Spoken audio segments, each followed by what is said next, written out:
And then there's all this sort of crazy stuff going on where we're sending, something like $200 billion to Ukraine, and we're funding that by cutting people's benefits here. Right. So we're sort of saying, screw you to the middle class here. Mm-hmm. And we're getting involved in some war there. And we're actually pretty clear on what our objective is. It's not to save Ukraine.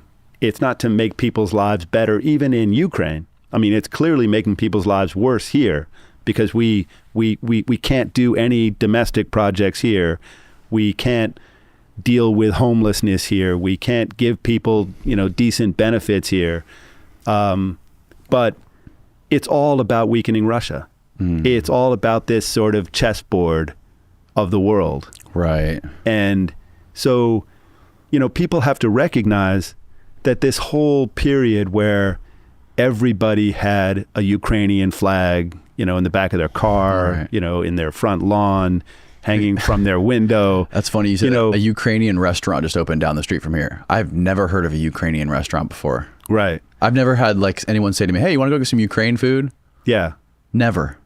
But when you think about it now, in the same way that people think that maybe Bobby Kennedy is crazy, and they think that because they've been told to think that by the most powerful, most well-funded people on the planet who are running these disinformation campaigns and these propaganda campaigns.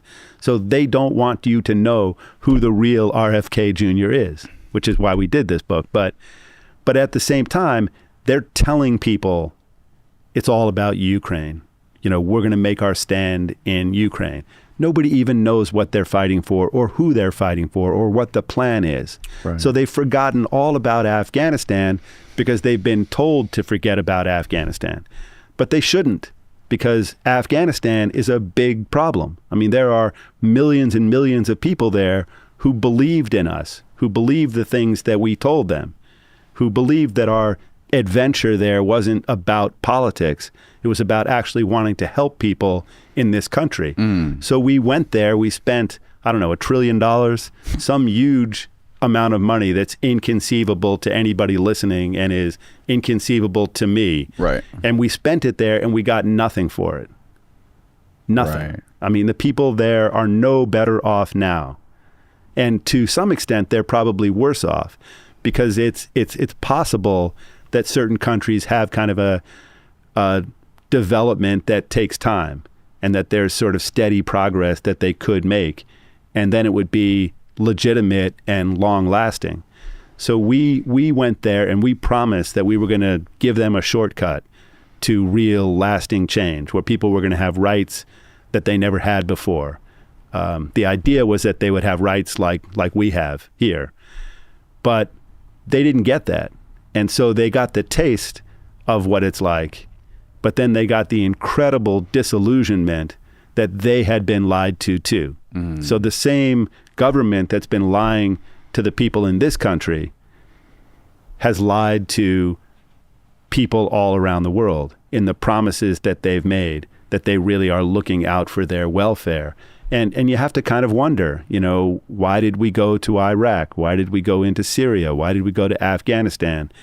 And why is there no kind of reconciliation of that whole story? Like, we changed the world there.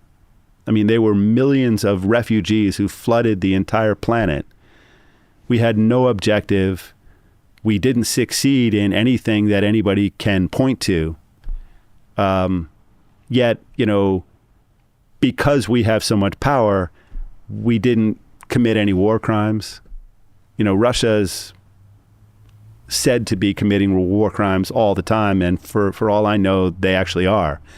But it's inconceivable that in this, almost 20-year period of us fighting wars in all these countries, bombing people all around the world when we say we care about the environment, where we say we care about gun control or something like that. But why were we really doing all of this? And the idea is that it's the same kinds of issues that are raised in The Real Anthony Fauci. that it's all about money and power. And if it's not really all about money and power, then I say, explain to me what it was about. Right. I don't think anyone's denying it wasn't all about money and power. What are his specific ideas when it comes to foreign policy? Because that's something I haven't heard him really talk about. Yeah, so he says that he wants to bring the troops home from all around the world and, try to have the kind of peace that his uncle described, that his uncle didn't want to go to Vietnam at the end. He was getting closer to real negotiations with Russia. He was an incredibly well-loved U.S. president in Russia. There were people, put up posters of him in Russia, but all around the world, people put up posters of John F. Kennedy because they believed that he stood for peace, that he wanted to envision a world where we could peacefully coexist with people. And so I think that is Bobby's view. Now, clearly there are times when you have to have some kind of armed response, and it has to be decisive. But I think that it's clear that so much of it for us now is just, once again, about making money. It's about making weapons that we're never going to use.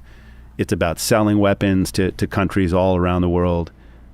It's a game, but real people die in these games, and real people's lives are ruined permanently, just as in the COVID vaccine game and in many other of these kinds of things.